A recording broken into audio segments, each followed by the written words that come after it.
نو ملګرو په کومه زمانه کې چې صلاح الدین ایوبي عیسایانو له شکست ورکړو د حطین په میدان کې، بیا د هغې نه بعد مسلمانان فاتحانان داس کې بیت المقدس ور داخل شو، هغه فتح کو. نو په دغه ورځو کې د منګولیا په علاقې کې یو کس مشر کړی شو د چنګیز خان په نوم باندې. د خپلې قبیلې لپاره مشر وټاکلی شو. د هغې نه بعد دغه چنګیز خان ورو فتوحات حاصلول، جنګونه کول، تر دې چې دا ټول چاینا د قبضه کې راغی. چاینا د فتح کولو نه بعد چنګیز خان حمله وکړله په خوارزمي سلطنت باندې. دغه ځای بادشاه او دغه فوج ټول تس نس شو، ختم شو. په دغه ځای باندې د چنګیز خان حکومت راغی. بیا دغه فتح نه څو ورځې بعد چنګیز خان وفات شو. د وفات نه مخکې د خپل سلطنت په خپل بچو کې تقسیم کو. دغه شان د ایران د طرف د یو ځای په حصہ کې راغی، یعنی د زامنو په دغه ځای باندې حکومت کوو، تر دې چې هلاکو خان دغه ځای بادشاه وګرځېدو. هلاکو خان چې کله مشري میلاو شو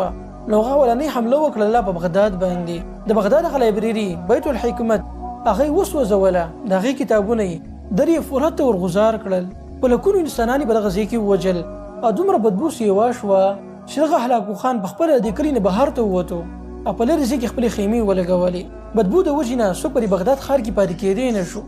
دومره قتل عام شوی و. د بغداد د فتح کولو نه بعد هلاکو خان د اراده وکړله چې شام او مصر دا ټولې علاقې په خپله قبضه کې راولي. دې دپاره هغه د شام په علاقو باندې حملې شروع کړې او د دې مقصد د حاصلولو دپاره تاتارو حمله وکړله د حران په علاقې باندې، تر دې چې 699 هجري راله او دغه وخت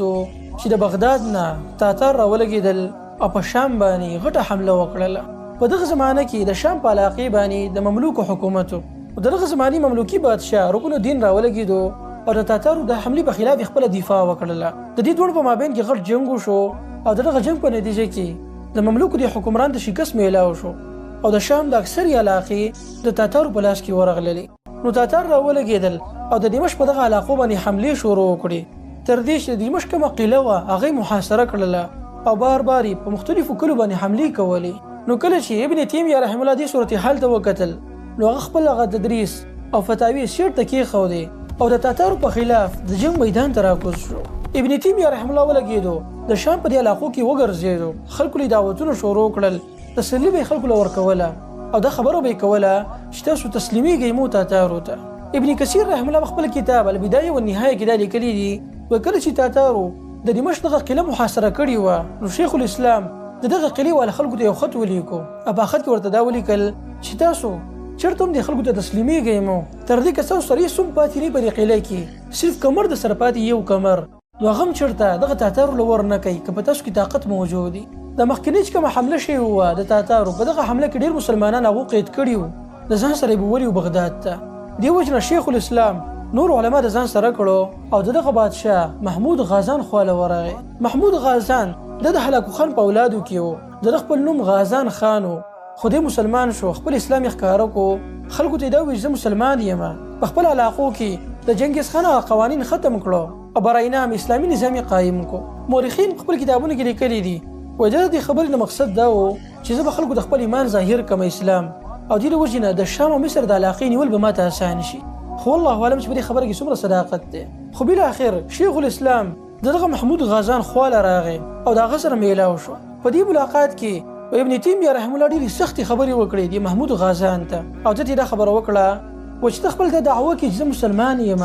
ته ځان سره موازین ساتي او مسلمان قاضي د ځان سره ساتي، حالانکې تر مسلمانانو په علاقو باندې حملې کې د مسلمانانو قیدیان راولي او هغه ظلم دې شروع کړی دی کوم چې ستا پلار او نیکه هم نه دي کړي. یعنې ستا پلار او نیکه هلاکو خان او چنګیز خان دومره ظالمان نه وو لکه څومره چې ته یې. شیخ الاسلام دا خبره په ډېر جوش او جذبې سره وکړله، تر دې چې د هغه سره خواته کوم علما موجود وو او هغوی د خپلې جامې په ځان پسې راغونډې کړلې او دا یره وه ورسره چې اوس به دا محمود غازان د دې شیخ الاسلام سر وهي او د ده په دې وینو باندې به موږ رنګ کېږو. وایي محمود غازان د ابن تیمیه دې خبرو نه ډېر متاثره شو، دې ورته ډېر بهادر انسان ښکاره شو. وایي دې ته دا ووایي چې زه بالکل حمله نه کومه په شام باندې، د هغې نه شاته شو او شیخ الاسلام ته دا ووایي چې ته لاس اوچت کړه او زما لپاره دعا وکړه. و ابن تیمیه رحمه الله لاسونه اوچت کړه او دا دعا یې وکړه، وایي یا الله که دا محمود غازان چېرته شام ته راغلی دې علاقو ته دې دپاره چې ستا کلمه اوچته شي، ستا د دین دپاره دې جهاد کوي، نو یا الله ته د مدد وکړه،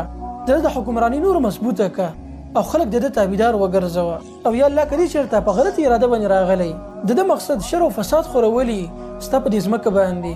نو یا الله د ده حکومت ختم که طاقت یې کمزوری که او د ده د املا ماته که دا خیري وکړې ابن تیمیه د محمود غازان مخامخ و هغه ابن تیمیه سره دا وعده وکړله چې زه به د شام په علاقې باندې حمله نه کوم او دا غزې نه هغه ښه په عزت او تکریم سره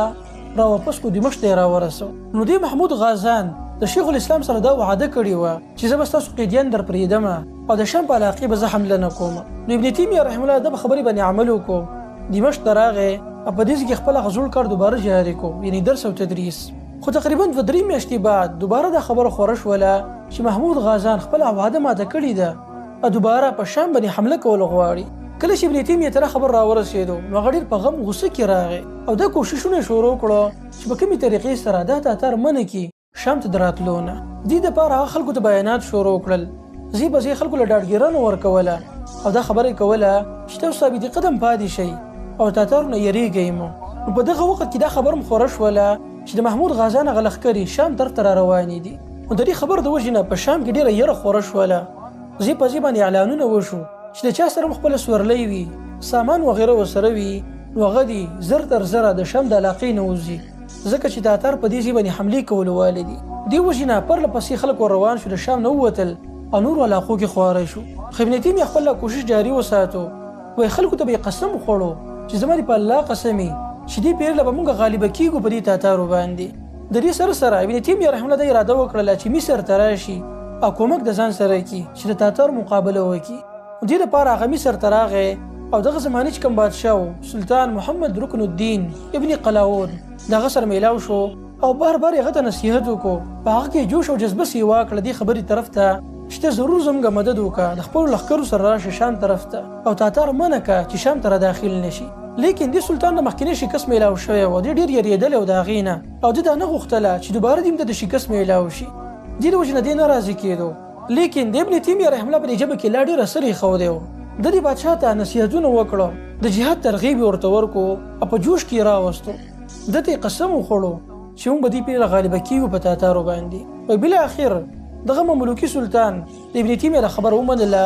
او لښکرې تیارې کړې د تاتارو په خلاف دې نه بعد ابن تیمیه دوباره راغی شام ته او خلک یې دوباره دغه شان تیارول او دا دعوت به یې خلکو ته کوو چې تاسو په شام کې ایثار شئ په دغه زمانه کې ابن تیمیه هغه مناظرې پرېښودې وي کتابونه لیکل او تدریس هر څه سیټ ته ایښودي وو صرف او صرف دا کوشش شروع کړی و چې خلک راغونډ کړي د هغوی اتحاد مات نه کړي خو دلته مسله دا وه چې په خلکو کې دا خبره مشهوره شوله چې آیا د دې تاتارو سره دا جنګ کول جایز دي او که نه ځکه چې هغوی خپل ځان ته مسلمانان وایي په دې وجې نه ابن تیمیه رحمه الله راولګېدو یو فتوی جاري کړله او په هغې کې دا ولیکل چې د دې تاتارو مثال د خوارجو دی دوی ځان ته مسلمانان وایي لیکن بیا رالګي مسلمانان وجني د مسلمانانو نه قیدیان نیسي د هغوی نه مالونه اخلي د هغوی وینه تویې کوي د هغوی غلامان کوي دې وجې نه د دې خلکو سره بالکل جنګ جایز دی جنګ د دوی سره روا دی بله دفاع پکار ده د دوی په خلاف ابن تیمیه رحمه الله دې حده پورې دا خبره کړې وه وایي که چېرته زما په سر باندې قرآن کریم پروت که نه او زه د دې تاتارو په صف کې ولاړم نو بیا ما قتل کوي یعنې په ما باندې به بیا زړه نه خوږوئ چې دې مسلمان دی نو دغه موقفه فتوا وه چې دغه زمانې خلک پرې راجمع شو د تاتارو په خلاف لیکن نن سبا زمانه کې هم دا خبره ډېره مشهوره شوې ده د ابن تیمیه رحمه الله دغه فتوا اما تاسو ته به اوله کې وي چې د امریکې چې کوم امبیسډر دی هغه خپل کتاب کې دا لیکلي دي چې نن سبا په مسلمانانو کې کم شدت پسند خلک دی څومره تنظیمونه دي نو د هغې بنیاد او جړله ابن تیمیه رحمه الله دی دا ټول د هغه بچي دي هغه دا خبره د دې فتوی د وجې نه کړې ده حالانکې د ابن تیمیه رحمه الله چې کوم موقف و د جهاد باره کې په هغې کې ښه تفصیلي بیان کېدلی شي او په هغې باندې سړی هله پوه شي د هغه په موقف باندې کله چې د هغه کتابونه مطالعه کړي نو دا یو غلط فهمي ده چې د باره کې خوره شوې ده بالاخر دغه سلطان د مصر نه راغی شام تر خپلو لښکرو سره او تاتار هم دغه ځای نه را روان و ابن تیمیه دغه سلطان سره راغی د شقحب علاقې ته او په دغه علاقه کې یو میدان و چې هغې کې دا ټول لښکر راجمع کړی شو و ابن تیمیه به په آس باندې کېناستو او په دې ټولو خیمو باندې به ګرځېدو دغه لښکر والا خلکو ته مجاهدینو ته به تقریرونه کول په هغو کې به یې جذبه پیدا کوله جهاد طرف ته د هغو حوصله افزایي به یې کوله مورخینو لیکلي دي وایي ابن تیمیه رحمه الله دې خبرو دومره اثر کړی په دې سلطان باندې په دې خلکو باندې چې دغه سلطان محمد رکن الدین دوی د خپل اس د خپې په زنځیرانو باندې تړلی په دغه میدان کې او دا خبره به یې کوله چې په دې جنګ کې به یا زه مرمه بخپله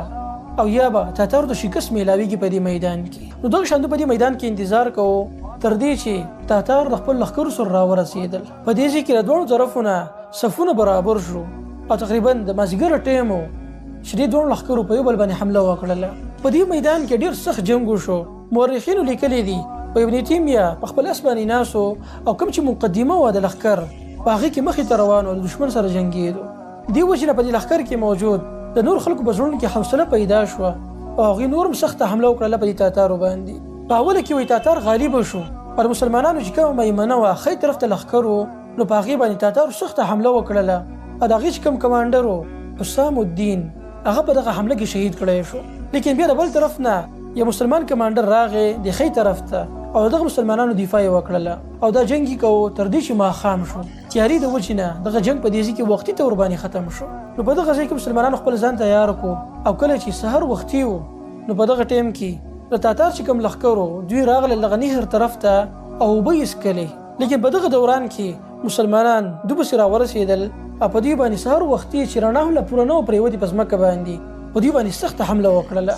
دا حمله د غشو په صورت کې وه او کله چې رڼا سیوا شو په ځمکه باندې نو بیا دې لښکر مجموعي طور باندې دغه تاتارو باندې حمله وکړله او دا حمله دومره شدید وه چې په لږ وخت کې د تاتارو هغه لښکر مات شو، د هغوی صفونه مات شو، هغوی میدان پرېښودو او له دغه ځای نه وتښتېدل. مسلمانانو ته تاریخي فتحه میلاو شوه او دا داسې فتحه وه چې په دې سره تاتارو غټ مخنیوي وشو. د دې نه بعد د چنګیز خان د اولادو چېرته هم د مسلمانانو یو علاقه نه وه قبضه کړې.